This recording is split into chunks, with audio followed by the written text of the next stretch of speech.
నమస్తే welcome to Andhraprabha. నేను ప్రశాంత్. చాలా మంది అరుణాచలం ఎప్పుడెప్పుడు వెళ్తూనే ఉంటారు. అందులో ముఖ్యంగా మన 2 తెలుగు రాష్ట్రాల్లో నుంచి కూడా చాలా మంది భక్తులు వెళ్తూ ఉంటారు. అరుణాచలం అంటే తెలియని వాళ్ళు ఎవరు ఉండరు.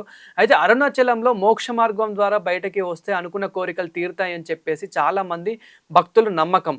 ఇదే నమ్మకంతో ఒక ఆంధ్రప్రదేశ్‌కి చెందిన మణికుమార్ అనే వ్యక్తి ఆ మోక్ష మార్గం ద్వారా బయటకి వద్దామని చెప్పేసి ప్రయత్నిస్తూ ఉండగా, అతని శరీరం ఏదైతే ఉందో శరీరం సహకరించక, అతని శ్వాస ఆడక అక్కడికక్కడే కన్నుమూసారని చెప్పుకోవాలి. ఇటు ముందుకు రాలేక, అటు వెనుకకి వెళ్ళలేక భక్తులు తీద్దామని ట్రై చేసినా గానీ, వాళ్ళ కుటుంబ సభ్యులు తీద్దామని ట్రై చేసినా గానీ, అతను ఇంకా అందులో నుంచి వెళ్ళలేక ఇంకా అతను అక్కడికక్కడే శ్వాస విడిచాడని చెప్పుకోవాలి. తర్వాత అధికారులొచ్చయితే తీయడం అయితే జరిగింది. మొత్తానికైతే అతనికి ఎంతో భక్తి ఉండొచ్చు కానీ, అతని శరీరం గురించి కూడా తెలిసి ఉంటుంది కాబట్టి, అతని బాడీ గురించి కూడా తెలిసి ఉంటుంది కాబట్టి, ఒక్క క్షణం ఆలోచించుంటే గనక అతను బతికేవాడేమో అని చెప్పేసి గూడా చాలామంది భక్తులైతే అక్కడ చెప్తున్న పరిస్థితి అయితే కనిపిస్తూ ఉంది. అక్కడున్న పూజారులు గూడా కొంచెం అలో చేయడానికి గూడా వాళ్ళు అక్కడ కొందరు పూజారులు ఉంటారు. అదేవిధంగా కొందరు అధికారులైతే అక్కడ పోలీసులు గూడా ఉన్న పరిస్థితి అయితే మనకు కనిపిస్తూ ఉంటుంది. అట్‌లీస్ట్ వాళ్ళైనా గానీ వాళ్ళ బాడీని చూసి ఎవరికి పర్మిషన్ ఇవ్వాలి, ఎవరికి పర్మిషన్ ఇవ్వద్దు అని చెప్పేసి గూడా ఒక్కసారి ఆలోచిస్తే బాగుంటుంది. ఎందుకంటే చాలామంది ఇప్పుడు మనలోనే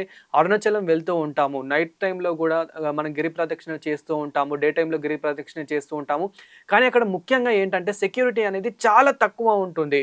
మనం గమనించినట్లయితే గనుక అక్కడికి ఎంతోమంది మన రాష్ట్ర వ్యాప్తంగానే కాదు దేశవ్యాప్తంగా ఎంతోమంది భక్తులు అరుణాచలంకి వస్తూ ఉంటారు. అక్కడ గిరి ప్రదక్షిణ చేస్తూ ఉంటారు. గిరి ప్రదక్షిణ చేస్తున్న సమయంలో కూడా సెక్యూరిటీ అనేది మనకి చాలా తక్కువగా కనిపిస్తూ ఉంటుంది. ఇలాంటి కంప్లెయింట్స్ మనకు చాలా వచ్చాయి. ఇప్పటికి గూడా కామెంట్‌లలో ఇదే కంప్లెయింట్ వస్తున్న పరిస్థితి మనకు చూస్తూ ఉన్నాము. సో, ఇదే క్రమంలో మోక్ష మార్గం ద్వారా గూడా చాలామంది భక్తులు వెళ్దామని చూస్తూ ఉంటారు. అక్కడ వాళ్ళ బాడీ సహకరించకపోయినా గానీ ఎంతో ట్రై చేస్తూ ఉంటారు. అంటే ఒక భక్తితో, ఒక నమ్మకంతో అందులో నుంచి వెళ్తే పక్కా మన కోరికలు తీరుతాయేమో, ఉన్న పాపాలు పోతాయేమో అని చెప్పేసి అలా నమ్ముతూ ఉంటారు.